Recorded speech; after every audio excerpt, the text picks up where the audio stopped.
G'day there and welcome back. It is fantastic to be with you today on the podcast.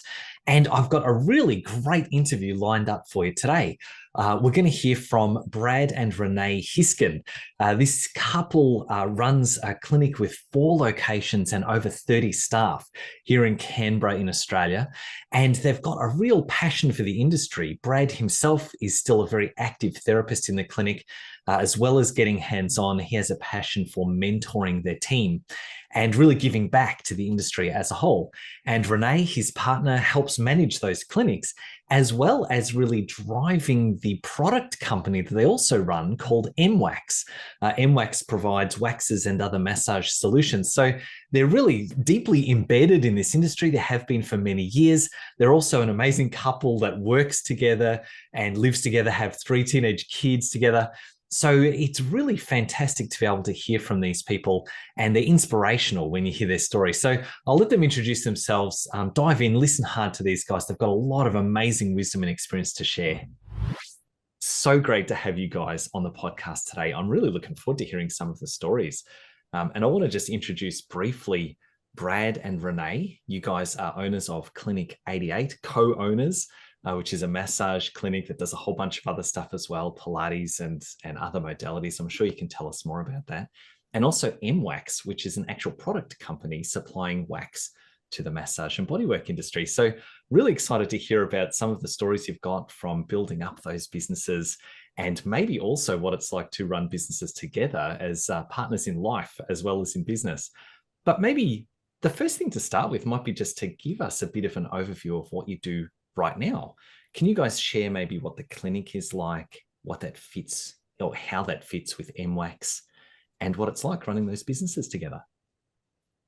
Well, Brad and Renee, and we're co-owners of Clinic 88 and MWax. So Clinic 88 is a clinic in Canberra.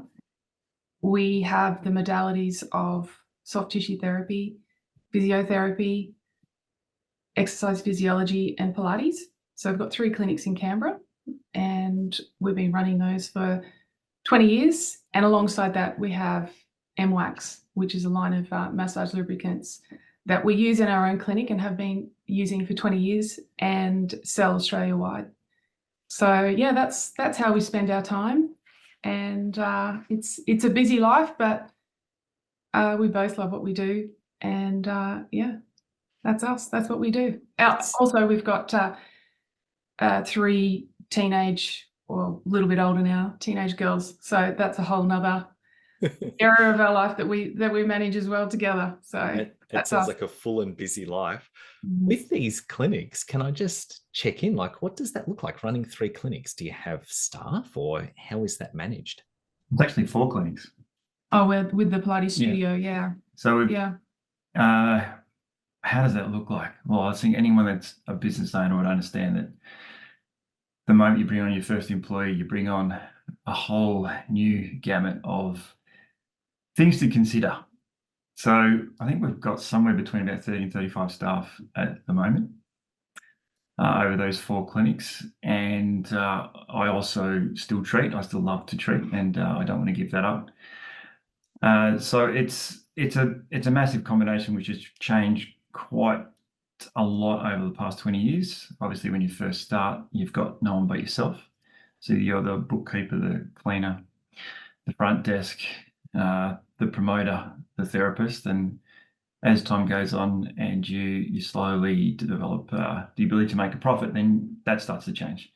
So you can start to hire a bookkeeper and an accountant and a cleaner and all those other things. So right now, it's still a process of treating within the clinic for myself and trying to manage shifts and staff and all the back end stuff, which is, again, people who do that understand it's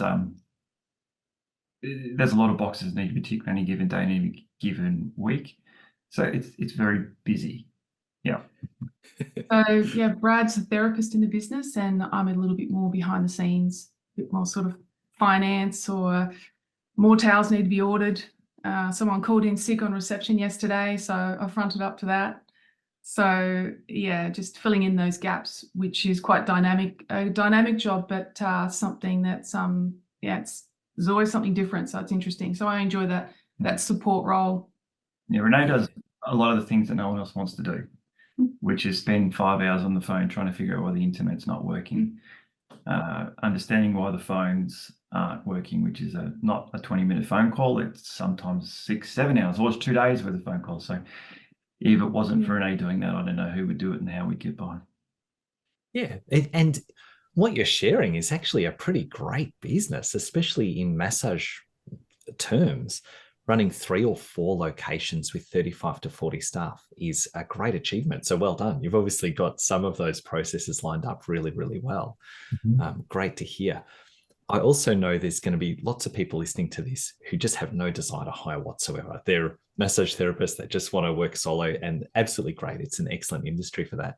And there are other people that are going to be like, oh my goodness, you've created an amazing business. I would love to be able to do something similar to follow in those same steps.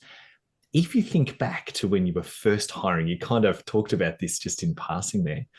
What would you say were the most difficult things when it came to really just starting on that journey of hiring, growing the business, getting the staff filled, doing all the compliance work? What are the big pieces there that were challenging? Well, it's 20 years ago, so it's a lot different now. 20 years ago, the internet was still something that was newish. To all the young ones hearing that, it might sound ridiculous, but it was. We had computers. We weren't that crazy, but we had no idea what the rules were, and there really wasn't any websites or information or PDF files or pro formas that helped us. So we made it up like most businesses did. And I'd love to tell a big fat lie and say we did it all perfectly. We just didn't. So we first went to a government building, and it was for small business. And Renee and I rocked up, and it was bizarre. It was hopeless. There was no one even in there, literally no one in there. So we waited around for 20 minutes, and the person come back from their coffee break, and we said, look, we're starting a small business, and we really don't know what the ins and outs are, what's the implications, complications, and so on. And they gave us bed income. They gave us 2 flyers. That was it. And they were completely useless. They didn't help us at all. There is this thing called Fair Work website, and I had no idea what that was. No one told me Fair Work was a thing. And in fact, again, it sounds ridiculous now, a bit embarrassing. I thought Fair Work was a union. I didn't know what it was, because I'm old enough to admit that sort of rubbish now, how lacking in knowledge we were back then. So we fumbled like most small business owners did and still do. And we're still sort of fumbling now. What I mean by fumbling is we're still finding out policies and licensing and procedures, and there's new laws that pop up every couple of weeks. And I suppose the difficulty is there's not one authority or website or group or association that sends you all that information that you need to know. What are the laws? What are the options? Of course, getting to contracts, which I no doubt you'd love to talk about at some stage, because that's probably the hottest topic for our profession right now, is what are the actual laws? And I've done this 1,000 times, and I've discussed it with lawyers and Fair Work and other business owners, and it's still not clear. There's new laws coming out. I think this July they start, and I've read through them just recently, and they make no sense. They still don't make no sense. They don't make it more tangible to start employees. They make it less understandable. It's more ambiguous. But what we could do is I could go over our journey on how we started and what we did, potentially the mistakes we made. Oh, not potentially, the mistakes we did make, and we found out later on, like, oh God, we can't do that, seriously? Oh damn, now I had to change it, and so on. So it's been a journey, and I think right now, especially the massage profession as a whole, we need to do a whole lot better, a lot better. There needs to be some type of book, I don't know what it is, a web page, a book, where someone wants to start a business, and here's your book, here's the ins and outs, this is what you have to do, this is what you should do, this is what you can do, these are your options.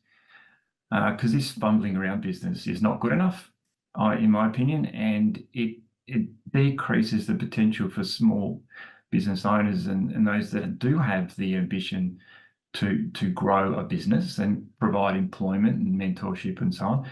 It encourages them to do so with the backup of an association or a group that if something goes wrong, they can jump on and say, "Hey, James, I think I've stuffed up. What do I do here?" So you've got a mentor, you've got a group that helps out, and we don't have that right now, I don't think. So I'm pretty passionate about helping people out on that journey. Yeah, I love that, Brad. And I can really relate. I know in our clinic, Alicia was running a clinic with just a handful of staff at the start. Exactly the same back then, especially the general knowledge of how to employ or contract in this industry was really low. And we actually had independent contracts in place that all of our team agreed to, but Fair Work came along and assessed them as sham contracts. And we ended up having to back pay super and getting fined through we just didn't know any better. We were just absolutely not intending to do anything wrong or uncompliant. And the staff all agreed. Like, it wasn't like we were trying to rip anyone off. They actually were paid better under the contracts than what we had to move to afterwards.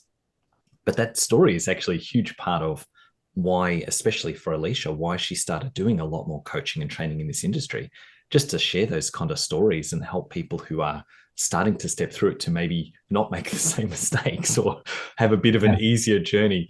I think business is always about making mistakes and getting through them. But hopefully, if we can, by sharing these kind of stories, shortcut the next level, shortcut the journey. And take the risk out of it for the new businesses coming on, for these people that are, under pressure in so many different ways in the business. I mean, it's a big risk having a business.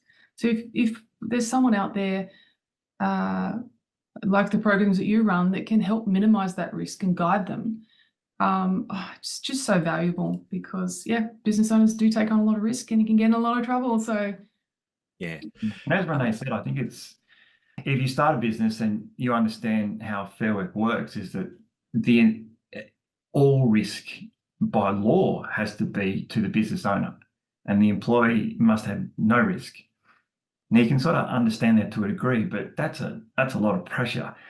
And if you do make a mistake, like as you said, you guys did, and we all have, it's not as though they come along and say, "Hey, look, you're doing this wrong. This is how you do it right." You think, "Oh, thank you so much for your help." It's like, you've done it wrong. You're a bloody criminal, and here's a massive fine, and I'm going to put you out to show everyone else that. I don't think that's fair. I don't think that's how the government should help small business. They should come along and say, "Hey, look, you can do this better. Look, you may have stuffed up here a bit, but we'll help you get it right." And I think that's the way it should be done. And it's not done like that at the moment. Is they're out there looking for someone to fine, and I don't think that's appropriate. And it scares the heck out of people. And I talk to people all the time that just don't want to do it because it just sounds too scary. But so this is, again, what you guys and Alicia especially is doing is fantastic. It needs to be done more. Yeah.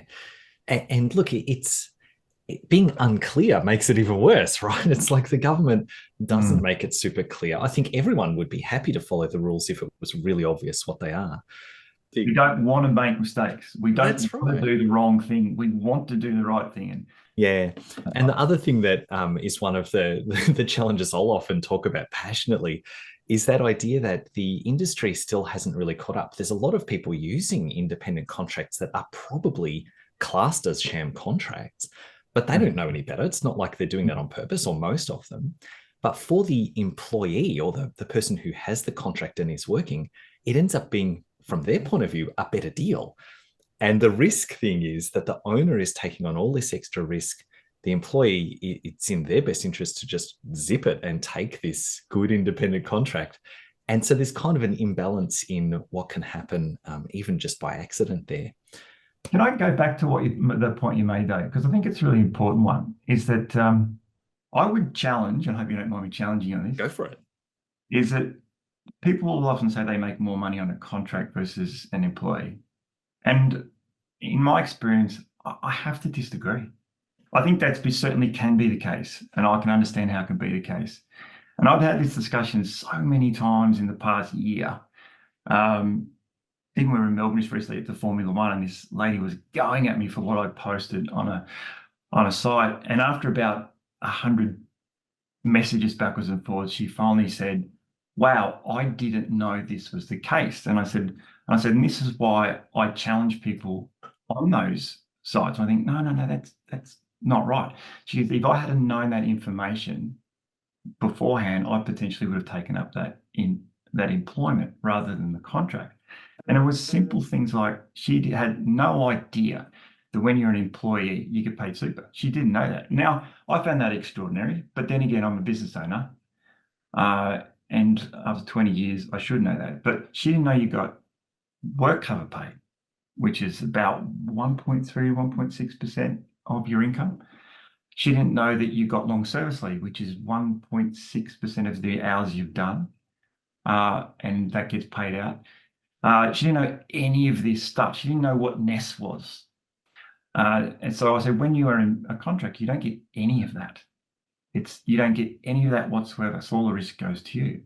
Whereas as an employee, you get your public holidays, which is in Canberra, it seems like every second day is a public holiday, which is about 13 days a year that you get paid while you're not working. You get your 10-day sick leave, you get your 20 days annual leave, you get your domestic violence leave, you get your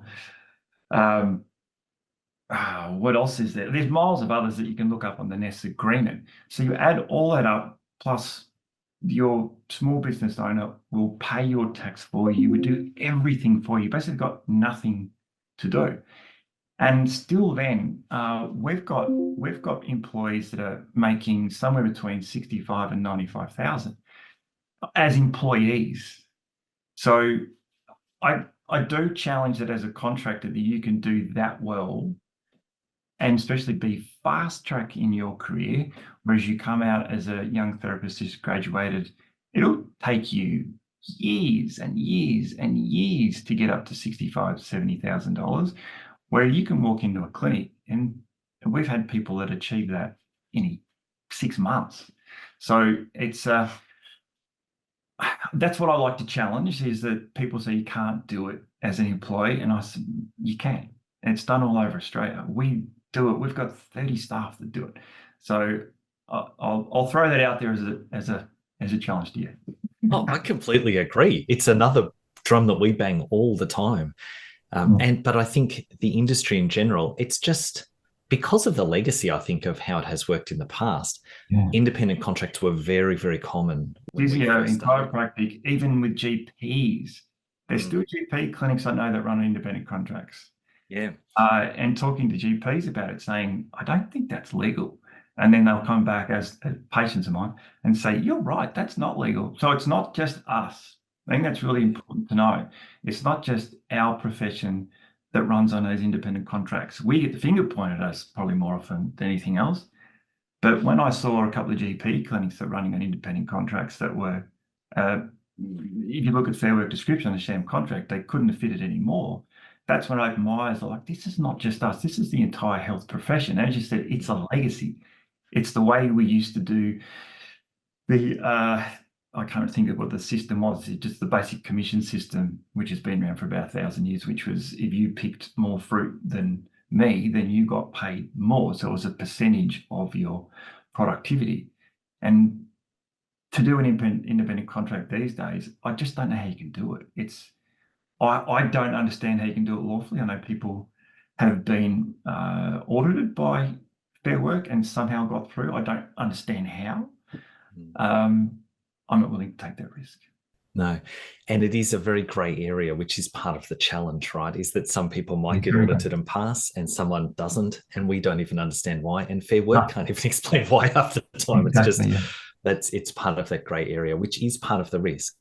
And I always think, look, if someone wants to go in and do independent contracting as an employer or the owner of the business, as long as they're doing it with their eyes wide open and they've taken whatever things they think is necessary, absolutely, like go ahead. And my recommendation is always to use proper employment just because it's clearer. It's not that independent contracts are always wrong. There are people who do them right. Like you said, they get it passed and checked. but it seems so much easier to follow what is already laid out as the rules. It's nice and easy to do employment. There are other challenges that come with that as well. And that's a whole discussion for another day. We actually have a couple of previous interviews on this podcast with HR specialists that talk a lot about the difference between the two and how people might be able to do employment in a way that works really well in the massage arena. So I guess, very, very valid to talk about, and obviously something that you've had to work through. And, employing 35, 40 people, there's a lot of employment going on there, a lot of contracts. Great to be able to share that experience. Thank you. I want to hear a little bit more of your personal story as well, Brad. I know you have had a great career, not just employing, but actually treating yourself, going to things like Olympic Games and Commonwealth Games and that sort of stuff. You able to share a bit of that sort of things? Like, what actually got you passionate about massage, and what's your journey been like from that point of view? To be honest, I wanted to be an athlete, and I would have made it, except I just wasn't good enough at anything. So I thought, well, I'll sneak in through the back door to the AS, which is something that I was desperate to get to. I was just such a sports nut. So I studied science at Melbourne Uni, the medical sciences, which didn't really get me anywhere really. So then I went to my dad's cousin's physio practice and hated it. All it was machines and hot packs, and I just didn't see the point. And I wandered into this great man called Rob Granner, who exposed me to soft tissue therapy, and that was it. I was hooked. I just watched the way they worked with their hands. I love working with my hands, and I saw the results, and I saw the connection with the patient that they had in comparison to some of the physio practice. And I'm not saying physios all like that. Of course, it was just my experience, and I thought, that's it. I want to do that. So I found the school that gave me the most amount of hours and the most amount of experience I could. Started there. Not being someone that's shy to talk and ask questions, I looked and think, well, how do I've got to get into sports. So I just worked a lot of sports places, and then a scholarship popped up in Adelaide to work with the track cyclists and cricketers in Adelaide. And I applied for that, and I got that, which was bloody fantastic. And I think my resume helped out a bit. I'd done a research project in physiology with a great professor from Melbourne Uni, and that helped a lot because they wanted that concept of someone that was willing to do research, which I still love today. And from there, a full-time job came up in Canberra at the AS, which my boss at the time in Adelaide said, "You've got to take that. This is for you." So I jumped at that. So I started in, I think it was 1994 in Adelaide and 1995 at the AIS in Canberra. And I was in my element. I thought, this is a dream come true. Like, I must have died and gone to heaven. This is crazy. And super passionate young kid. So I just launched into everything. Managed to get through the 96 Olympics, and Rob Granner took me under his wing. I'm not sure if Rob even knows that he's my mentor. I've never told him that. But I certainly look to him. I still appreciate what he does today. So thanks, Robbie, for everything you've done for me. And in 2000, I was 2IC to Rob, as in second in charge, soft tissue therapy at the Olympics at Sydney. And then I was head of service for Beijing and Athens, or Athens and Beijing. And then my fifth Olympics, I'd left that side of things, and I went just privately with triathlon to the London Olympics, which was a completely different experience, much more relaxed, and I was out of the politics and so on. So a couple of Commonwealth Games as head of service as well. So that was something I actually look back, I can't believe I've done that, really.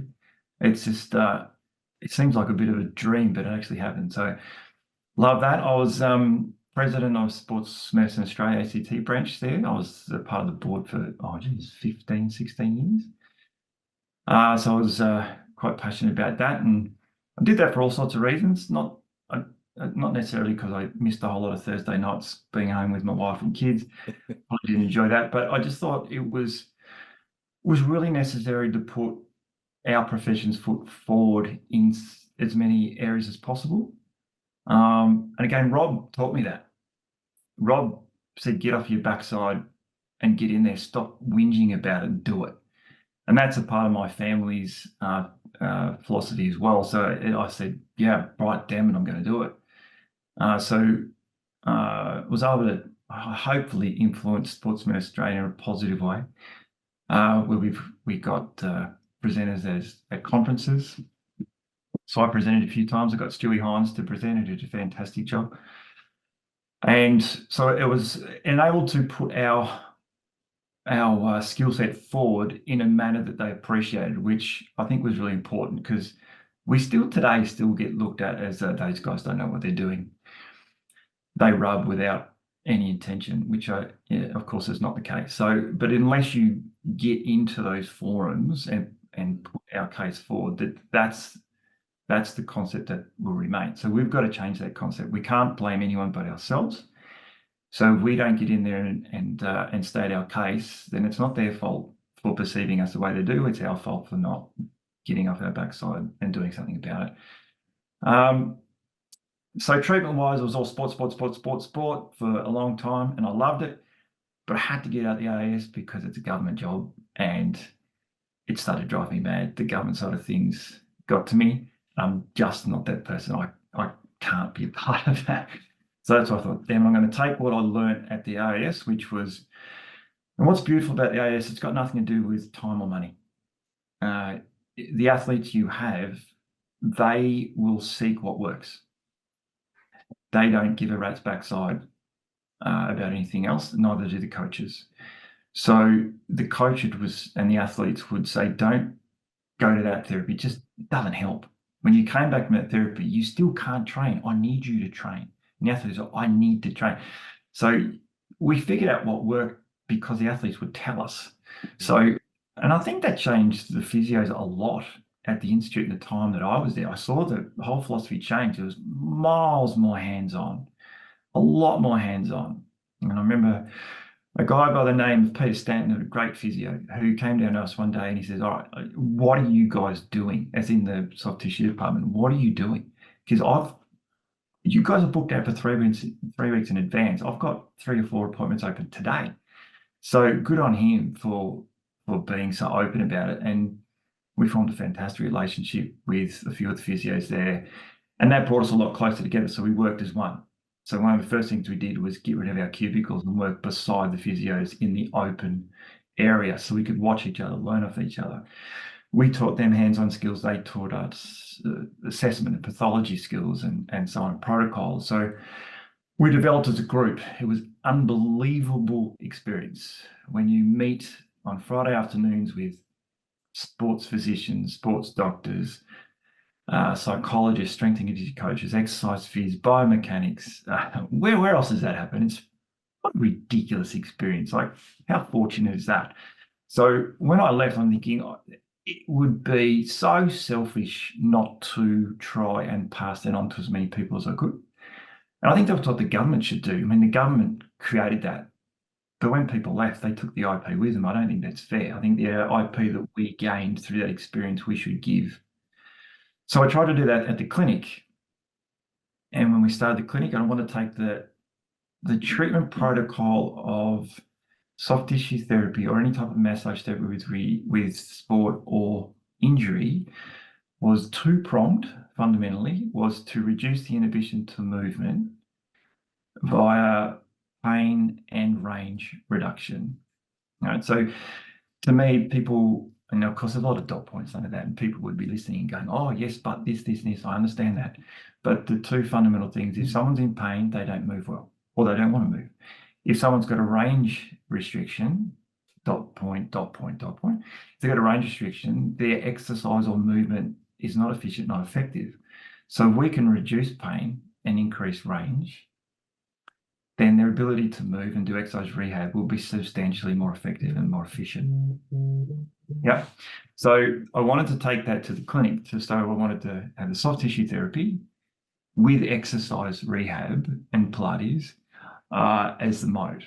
And I don't think that was done really that well in this area. It's done well now, but it wasn't back then. So I thought, here's a big opening for the market. So I'm going to take that as the philosophy of how we're going to treat people and build a clinic from there. So how do I go, Renee? Did I get that wrong? Perfect. And that's like a 20-year journey we're talking about, right? Like, when did you actually start that business? What year was that? 20 years ago. Yeah, literally 20 years ago. We just had 20-year birthday. So that's how it started. What an amazing share. Thank you for sharing that. I think there's something else that happened while you were at AIS that was kind of important to your journey as well, right? Is that where you guys met? Oh, yeah, yes. That was the start. That was in Adelaide. Adelaide. So we both had scholarships. That's where we met, in Adelaide. So yeah, 30 years ago now, I had a sports scholarship for track cycling, and that was with the South Australian Institute of Sport.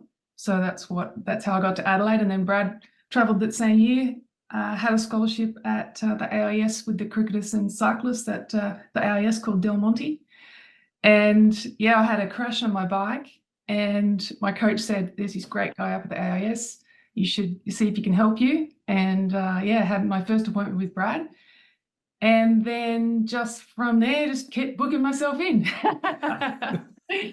So yeah, he was able to help me, treat me. And then I was able to get to the World Championships that year, and had a great year of travel and training. And Brad and I, he was traveling as well, so we would sort of catch up every few weeks. And that's where we started our partnership from there, and just love sport, being active. And then when Brad got the job at in Canberra, I was like, well, I'm not staying here by myself. I was training with about 8 or 9 boys at SASI at the South Australian Institute of Sport, and there was just me, just a female. And it was as much as I enjoyed that year, it was still pretty lonely. So being the only female cyclist in that group. So yeah, we moved to Canberra the next year, and then yeah, bright-eyed and bushy-tailed. And that was 30 years ago. How good is that? And I do want to ask a little bit more about that, because I know there are people who run businesses together. I run, like Alicia, my wife, is a partner in this business with us as well. Sometimes it can be super challenging, and sometimes it's super awesome. And doing that for 20 years together, right? That's a real achievement. So well done on not just the business, but on a marriage that has survived 20 years of business. That's pretty awesome. Yeah, we still like each other. Yeah. Yeah, like, do you have any hot tips to help other people that might be working together, that kind of stuff? What's made it work for you guys? Oh, I don't really know, really. I think we've been asked that question a couple of times, and I'd love to give you, James, a heading. And now the people out there. But I think for me, the one thing that, and I think this is the most important part, is Renee is so insanely honest. And when I first met Renee, that honesty shocked me, actually. I wasn't used to that honesty. I was used to a little bit of smoke and mirrors and so on. And it caught me by surprise, actually. I can distinctly remember the first time Renee was so honest, and I didn't know what to say. And I thought, wow, who is this person? This honesty. I had to change the way I was, because I'd been in relationships before where I was afraid to tell the truth because I'd get in trouble. And Renee was completely the opposite. So from that moment on, I thought, well, this is fantastic. We're completely honest. And then I know that I'm better at things than Renee, and I know that she's better at things than me. And I think that's a bit of a farm thing, where if you're not good at something on the farm, you just don't do it. Someone else will. And no one cares. If you're not good at fencing, do something else that you're good at. And the farming community all just do what they're good at, and as a combination of all, you do well. So we just fell into that, and I can see Renee's so much better at me at some things. I'm hopeless at it. So rather than try to be good or pretend I'm good at it, or be disappointed I'm not good at it, I just give it to her. And I don't. And she does the same as me. So there'll be things that pop up, and we do talk a lot. So because we travel a lot with the kids and back to the farm and so on, we sit in the car and we just discuss things. We talk over it, and just organically, I think we probably communicate well. We spend a lot of time together. We communicate. We rely on each other a lot. Yeah.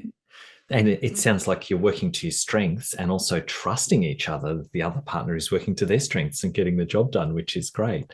And we do make mistakes. Like Renee makes mistakes, I make mistakes. And I think it's just, rather than carrying on about it, I might just give Renee a look and she'll go, shut up. And that's it. And then we just fix it. So you're going to make mistakes as a couple. We don't hold grudges. We move on pretty quick. No. We just, we're not fighters. We just try to communicate well.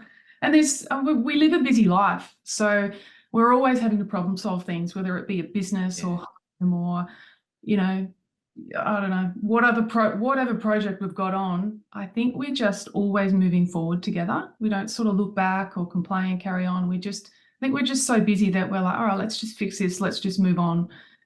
We'll discuss it, communicate well, and just. And I can see when Renee's had enough. She's tired, stressed. So I'll try to do more, and she's the same with me. And it's just recognizing that. It's like having a marriage counselling, isn't it? But if your partner's struggling and it's not, how would you put that? I was going to say pull your weight, but that sounds a bit ridiculous. It's if they're not getting their usual stuff done, they don't look at them and saying why. Just do it for them. Don't be a dick about it. Just do it for them. Make their life better, not harder. And that's what we've always done. Renee's so good at it. She makes everyone feel better in the room. And that's something that I've learned a lot of her. She'll look for the person that looks like struggling the most and go and help them. And she does it without even knowing she's doing it. So, yeah, she's made it very easy. I love that. And I mean, the outcome is 20 years of business, in this business together, 3 teenage daughters, a marriage that's continuing on nice and solid. So you've obviously got something that's working really well there, and a whole lot of different types of achievements coming out of that. I do have a question I ask a lot of people in this podcast, which is really about if you were to look back at that career, both of you, and try and pick out the things that are maybe the biggest achievements or the moments where you've said, I felt really proud when that happened. Like that was a real standout moment. Maybe I'll ask both of you separately, like what's the biggest standout for each of you across that whole journey? Maybe Renee, do you want to go first? The biggest standout, I think I had a moment last month when we had our 20th birthday and we had a little a lunch and put a few streamers up, and we thought we should acknowledge this. This is a big deal. And so when we did that, we had lunch and we all gathered around with the staff, and a few of the younger staff started to ask us, where did this all start? Because you've got new stuff coming on all the time. People come, people go, and you just assume people know the whole journey and the whole story. And it turned into this really lovely discussion about the journey of staff asking lots of questions about how it all began. And we had, we actually had tears at the end of it. We had staff getting really emotional because we've got some staff that have been with us for that long. And it was really wonderful. So I think in this whole journey, just acknowledging that 20 years, I didn't realize how special it was to acknowledge something, because Brad and I don't sit back and reflect very often. And so it was a really big deal. It was like 20 years. Yeah, we should be really proud of that. And that was something I didn't realize was really going to happen. It was quite emotional, and acknowledging the good things, acknowledging, the journey that we've had was really emotional and really important for us. So that's been a big thing just the last month, just to do that. So acknowledging the good things. Yeah. And 20 years is a solid achievement. That really is worth celebrating. The consistency to be able to grow and manage a building, grow and manage a business over that time. That's massive. Yeah, really cool. How about you, Brad? What would you say? From the business point of view, rather than personally, I think from the business point of view, so as Renee said, we don't reflect much. I'm not much of a reflector, which is, I'm not sure that's good or bad, but there's a number of things, I think. Like, number one, just getting it off the ground. I'm not sure how we did that. I look back, I think we're crazy. I think we were super excited. We just had this big vision, a big plan, and we just were so excited and young and passionate and determined. Energy. I think thinking about it now, there's a few things. There's probably one, trying to put our profession on the map, that we can do it. is that we can create a clinic that is valued. And I'm not sure about the pride thing. I'm not big on pride, but I suppose I am proud of that, where we've got a clinic which is known, and sometimes it annoys people that our clinic is successful, and I take that as a tick of approval, because they're probably just cranky that we've done well. From another, like the peer profession debate that goes on, we should all work together, which frustrates me. But the fact that we got it up and going, the fact that we've actually created employment for people that have built houses literally on the employment that we've created for them. They've raised kids on the employment that we've created for them. We've had a lot of therapists that have been with us some time and created their own clinics, have gone away and taking our model and their experience at the clinic and created their own great clinics in Western Australia and Queensland and other parts of Canberra. And now they've established employment for others. So I think that is something that I didn't realise that would actually be something that I'd enjoy, but I really do. I remember the first person that left, it's like when your kids leave home, it's like, oh, it breaks your heart. And, oh, do you seriously want to go? Oh, no, but you just got to let them go. And then after a while, I think, no, actually, this is a good thing. They're starting a clinic based on their experience that they've had with us, and hopefully do it even better than us. And again, it meets that philosophy of pushing the profession forward to make it a steadfast part of health. So that's something that I look back and think, yeah, that's an achievement which I didn't think it wasn't one that I set out to achieve, but I think it's being a lot appreciated now. That's great. And I can hear you really do have a passion for the community, for the staff, and just for massage as an industry, which is amazing that you've been able to have that position of influence within your clinics. Obviously, there's a very direct influence on those people. I guess I'm wondering also, do you have a picture for spreading that kind of passion more widely, Brad? Like, are you interested in, I don't know, teaching or doing some kind of mentoring outside of just your business? Have you thought about that?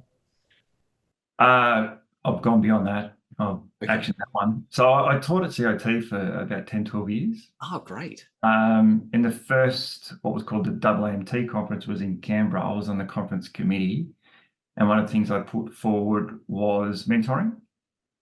And they actually asked me to do a mentoring lecture. I said, well, that would be a bit of a conundrum, because I should put forward someone that I'm mentoring. So I actually got Stewie Hines to do the talk. And I remember Stewie was crapping himself, and I don't know why, because he's a good speaker, and he got up there and did a fantastic job. I remember him coming back to the table going, how did I go? I said, it was perfect, mate. And now look what Stewie's doing. He's gone on and he's mentoring. So mentoring has been something that I've always wanted to do. I haven't set out to go, I want to be a mentor. I just love doing it. At the clinic, we ran 2 tutorials a week for about 16 years, and now we do 1 a week, like a major one for the whole clinic, and I do 2 rookie tutorials a week. So that's just not for our clinic, that's for people that want to come from other clinics or young students that want more information. I've got a whole bunch of Facebook pages and so on, which I'm not sure if people take interest in or not. I do like putting the stuff that I learn out there, because if I'm going to spend 2 or 3 hours learning something and diving into research papers and searching information, then I might as well pass it on to anyone that's remotely interested. So I do that, and it's something that if my career starts to wind down with regard to hands-on work, then I certainly want to, again, pass on that IP. I just don't think it's fair that I've had the fortunate career that I've had and then selfishly keep it to myself. So I don't care if I don't make a cent out of it. I just love passing that information on. I get a real kick out of it. That's absolutely awesome. I love that. And yeah, Alicia was at that AMT conference in Canberra, the first one that was a national conference. It was part of her kind of earlier career. And one of her teachers at TAFE is Stewie Hines. So you can kind of, you see the dots joining, right? It is really, especially in Australia, a community where a lot of people know each other as this kind of trainer level anyway. And this podcast does go worldwide. So we're talking about a few names that are pretty Aussie here that people from the rest of the world might not recognize. But it sounds like you've had quite a lot of influence at a high level here in Australia for a long time, which is absolutely amazing. I'm not sure I've had that. I don't know about influence. Someone said Maybe connection. One day, everyone knows who you are. And I'm thinking, no, they don't. Give me a break. I'm just a loudmouth. I'm just a person who, if I see something needs to be said, I say it. I'm not afraid to say it. And I know you make enemies like that sometimes. But I remember hearing you saying, judge me by the enemies I make. So if I say something that I think is real and important and necessary, and if someone doesn't appreciate me saying that, but I don't go off the cuff and make a comment not based on any objectivity. But I think if something needs to be called out that's not good for the profession as a whole, people often do things for their own personal bias, and I can understand that. And that's fine if they don't influence others going in that way, then I will call it out. And from that, you can get a lot of backlash. And Renee's a people pleaser and she does it so well. And I'm a people pleaser as well. So initially I did take that to heart when someone was negative comments. I think, oh, come on. Can't you see my point of view? And then, of course, you just have to realize that if you're going to be opinionated, then opinion is subjective. So you're going to have people who've got different opinions, and their opinions can be just as valid as yours, sometimes more valid. And I do like debate. So if someone gets in a debate with me, I go into it to learn, not to win. But at the same time, if I see their point of view is weak from the point of view of like objectivity and fact, then I'm going to try and point that out. So if that makes me influential, then potentially yes. But I don't go out to be an influencer. It's not my point. It sounds great. I think sometimes industries, especially at the levels of associations and stuff, they need those voices, right? Just shaking the boat a little bit, seeing what's going to happen. So. Yeah, and some people say, why don't you join an association as a board member? I think, well, as soon as you do that, you are coupled to their constitution. You can't speak your mind because you might be going against their policies and procedures, where outside of that, you can have your opinion and you can speak against the association. And I don't know there's too many CEOs in the last 20 years that enjoy a phone call from me. I will give credit where credit's due, and I think that's really important to do. Like when, as an example, when MMA started their certification program, there was a bunch of stuff I didn't like about it, but the fact they were actually having a go and trying to do something positive, I thought I'd be a bloody hypocrite not to get on board. So I said, can I be the first clinic that gets reviewed? And they said, sure. So Tricia and so on came up and did the review, and it was crazy because they were teaching me stuff and I was teaching them stuff, and I think we all sat there going, man, this has got a lot to learn. But at the same time, I think if you don't call out some of that stuff, then how do they know they're doing a good job? How do they know that the members are appreciating or not what they're doing? So we've got to have a better voice. We've got to speak up. Otherwise, what are we doing? Yeah, I love it. And associations have a place in the industry, and they'll often say that they are our representatives out into the wider community, into government and that sort of stuff. But they need the voice of the actual therapist to be able to inform them about what they should and can be putting out to the broader community. So I think it flows both ways to and from associations, right? We need to be able to voice to them what we believe and what's important to us, and then be able to have them represent us as an industry with those things that we think are right. So I also know, guys, as well as that amazing career actually running clinics, getting to the Olympics, doing all that really cool stuff, you also have kind of like a separate business or part of your business that is now making and supplying MWax, a massage lubricant wax for therapists all over Australia, and I'm guessing even internationally if people want to buy it. Tell us more about that. How did that start? Well, initially when we started the clinic, I came from the AIS, and we had a number of different types of treatment lubricants, and there was one that I liked more than the others. But when we got to our own clinic, I thought, well, they're really not available on the market, so how hard could it be to produce our own? Famous last words. So 38 prototypes later, literally 38 prototypes later, and about 18 months in, and a lot of help from other clinicians and so on. Finally got to the clinic, presented with one, and I heard those magic words when the staff went, "This is really good." I think inside I bawled my eyes out because I was exhausted. So it certainly was something that I thought was going to be easy. It wasn't, but we produced it because we wanted that type of lubricant. We wanted something which wasn't too slippery, wasn't too oily. It gave a better feel, something that was a bit more grippy, didn't spill when we were traveling because we're doing a lot of sports travel. And that's how it started. And then from there, we just had other therapists coming in the clinic saying, "Oh, wow, where do you get this stuff from?" I said, "Oh, we make it at home." Said, "Can I buy it?" And that's when Renee and I thought, maybe there's a market here.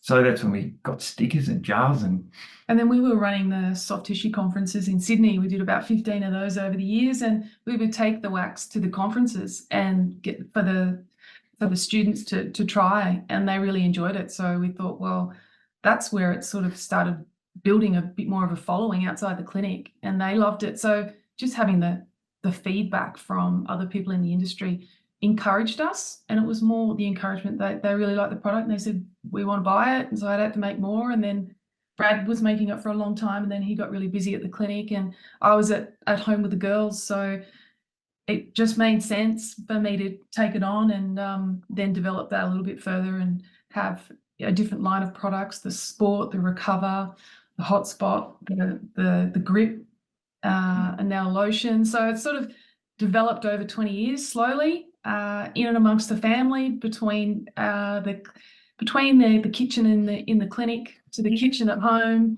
and now we've got a manufacturer making it for us. We just couldn't keep up with demand, so now we're getting help with it, which is great. So yeah, so it's been quite a long journey, but a fun one. Brad's sort of got the science behind it, and he does a lot of research on the ingredients, and I'm more the creative. So that partnership works really well. He's the science and I'm the arty sort of person. So we sort of work together and take the products to the clinic and trial them and see what therapists like at our own clinic, and it just sort of keeps evolving, and we both, it's just another business that we both enjoy doing because it's probably a bit more creative and a little different, just different challenges. So yeah, really enjoyable business. And I think it's something that it's the question you asked before about how we work together.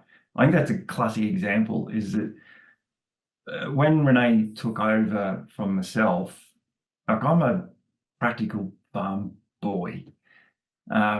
Selling something is not something I'm very good at. So when Renee took it over, it was this rudimentary, sort of ugly sort of a business, and she's done an unbelievable job. I just can't do what she does. So she's taken it to a level like I look and go, "Wow, that looks really professional. That's bloody cool." But it is professional. She's done an amazing job, and probably gone into areas that I didn't know.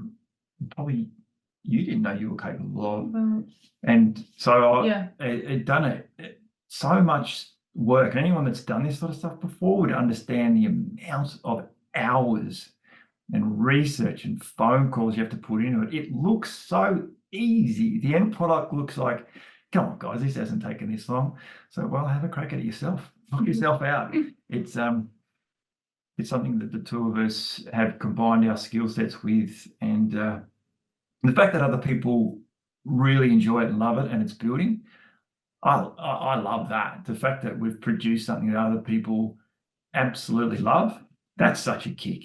It's amazing. I think when you worked on something for so long, like these formulas have been going for 20 years, you really get to know the formula, and you just really invested because you spent so much time in it. So really, we're both really proud of what we've achieved with the MWax, and just love the feedback that we get. Good, bad, and ugly.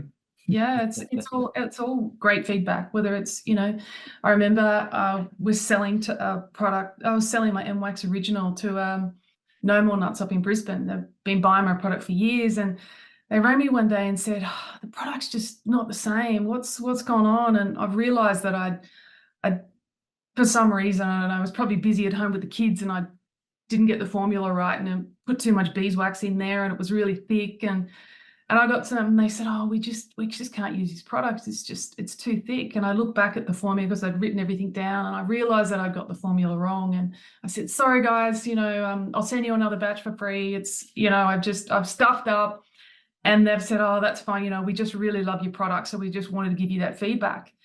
And it could have been negative, but it was, they were great. They were just like, they loved the product. They were so patient with me and they just said, we'll buy some more again if it's the original formula. So yeah, there's been plenty of times where we've stuffed up or spilled a whole batch on the kitchen floor and it's taken months to clean up. Yeah. There's just been plenty of disasters, but all in all, it's been a real fun and learning journey, something totally different from the clinic. Yeah. And it sounds like almost the same story as with the clinics themselves, right? What I'm hearing is there's a long journey of consistently moving forward. Like you guys have started with something small, with something that's passionate, and then 20 years later, it's just grown into something that's much bigger, much more professional, because over that time, there's been mistakes, there's been learnings, and maybe we could look at that and say the ability to stand back up and just continue on after some of those setbacks and mistakes is really what's brought you right through to this point. Because it sounds like that's reflected in both sides of our business, which is really, really great. Because I agree, I look at the branding of the product, the website, everything. It's very professional, very slick, looks absolutely amazing. And I know Christine and Alicia, they're the therapists in our business. They've tried it out and it's amazing. It's a great product. So being able to actually have that as part of your journey is really, really inspiring, really powerful. Yeah, I think you touched on something, the consistency. And I think any small business owner, that's what can kill a small business owner is you can't take a week off. You can't have a lazy day. Yeah. So you've got to be a particular type of person that, like, I've probably got ADHD, which is probably a handy thing. I'm not sure what it is, but I wake up in the morning, I want to do something. So, but you've got to do it over and over and over and over and over and over and over again. There's a whole bunch of sayings, if you fall off, get up and get back on and just keep going. You will make mistakes. That's inevitable. I think and you will have bad days. You'll have down days. You'll have days you think, why am I doing this? There's influences outside your control, which will make it so much harder than what it should be. You'll have employees that think, what have I done? Just this.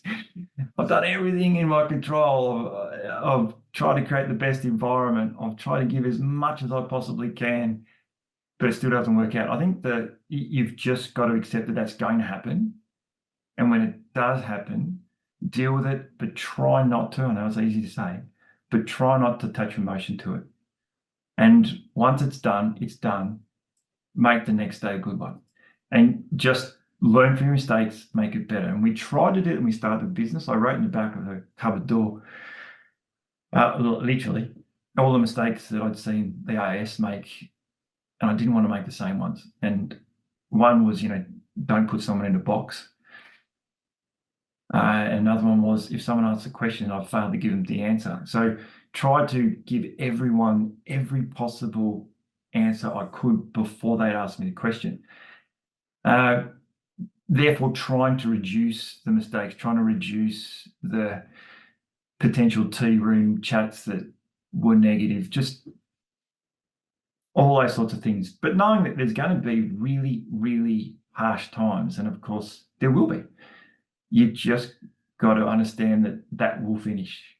And you never know what good comes from bad. You'll learn a lot from it and you move on. You might make that mistake again. And I think we move on pretty quickly from those things. I mean, you got to. You just have to. So it's a bit of perseverance there, moving on quickly, perseverance, and just getting on with the job. Yeah, I love it. Thank you so much for your time today. It's been really great to hear from you, Brad and Renee. Some really great stories that I know our listeners are going to absolutely love and be inspired by. Well done on 20 years. And I mean, here's to the next 20, right? Sounds like you're not stopping anytime soon. So that's really, really powerful. Thank you. Thanks, you, James.